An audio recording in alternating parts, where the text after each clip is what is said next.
دوستوں، سورہ کوثر کی فضیلت اگر آپ سنیں گے تو آپ دنگ رہ جائیں گے۔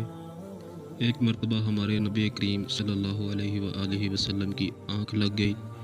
پھر جب آپ صلی اللہ علیہ وآلہ وسلم نے اپنا سر مبارک اٹھایا تو آپ نے مسکراتے ہوئے ارشاد فرمایا کہ مجھ پر ابھی ایک سورت نازل ہوئی ہے۔ پھر آپ صلی اللہ علیہ وآلہ وسلم نے سورہ کوثر کی تلاوت فرمائی اور فرمایا، کیا تم لوگ جانتے ہو کہ کوثر کیا ہے؟ تو صحابہ کرام عرض کرنے لگے کہ یا رسول اللہ صلی اللہ علیہ وآلہ وسلم، اللہ اور اللہ کا رسول ہم سے بہتر جانتے ہیں۔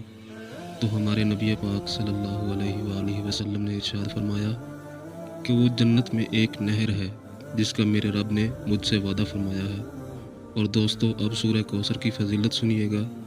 اگر کسی شخص کو کسی دشمن سے ڈر ہو کہ وہ آپ کو نقصان پہنچائے گا تو اس شخص کو چاہیے کہ روزانہ کثرت کے ساتھ سورہ کوثر کی تلاوت کیا کریں۔